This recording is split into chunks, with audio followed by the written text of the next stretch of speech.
shaking hands. Very different tone, obviously. Andrea Mitchell, and you were talking about this with Peter Alexander. There it is right there, than what we saw over the weekend when the president was very unhappy about what she had to say. Yeah, I could explain what just transpired there, because what we just saw was the President of the United States thanking everyone, thanking the governor with lavish praise, saying that he does not play politics. Right from the beginning, the governor did not play politics. He then brought in all of the other officials, local officials, but you see that quick handshake with the mayor, and what was said, according to the travel pool, was, "How are you?" said the president. The mayor said, "Good, sir. I just wanted to say, sir, it's not about politics."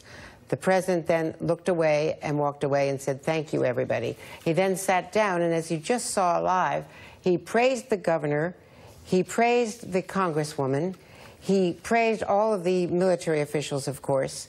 He brought in his own chief of staff, Kelly, to come in and say a few words or take a bow.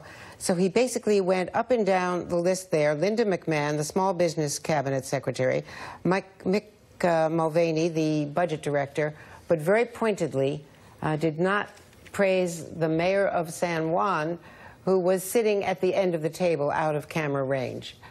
Peter Alexander, the political dynamic going on there was pretty transparent.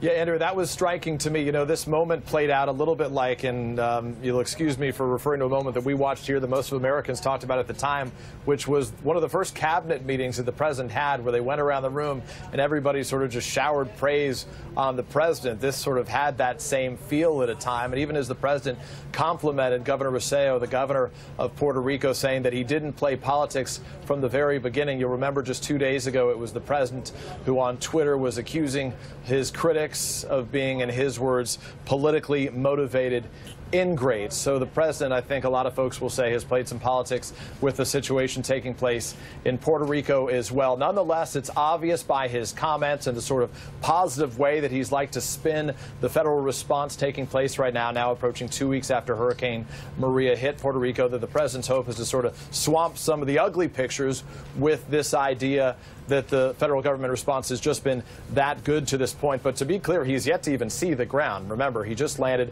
went to have a briefing with the individuals. Now comes the sort of the dirty part, where he goes, gets an aerial tour aboard Marine One. He'll fly over the U.S. naval ship Comfort, as you noted, that just arrived today, which many people viewed as a late arrival for a ship that was going to be providing relief. He's going to visit not just with those survivors or victims of the storm, but also have an opportunity to visit on board another ship there, the Kearsarge, with some of the Navy and Marine Corps members, the service members who have been on the ground there trying to really, clean up, do the best they can to help so many people who are still going without. As we've noted before, water still at a premium in much of this country.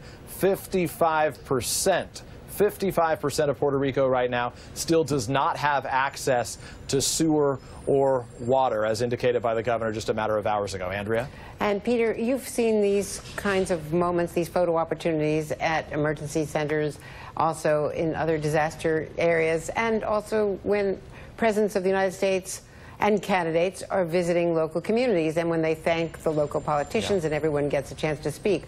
What's really notable is that the mayor, Mayor Carmen Cruz, was the only elected official who did not get an opportunity to speak there, that we could tell. She was seated at the farthest seat from the president, and it was very pointed that she said it's not about politics when she was shaking his hand there. And then when they went to sit down, he opened his remarks by thanking the governor for not playing politics from the start, but did not give her any kind of thank you for what she's doing for her people or give her an opportunity to speak. So that's a pretty deliberate slight politically. Yeah, Andrew, I think you're right. And to be clear, the president's criticism was deeply personal in recent days, where he appeared to be, in effect, attacking the victims and the survivors.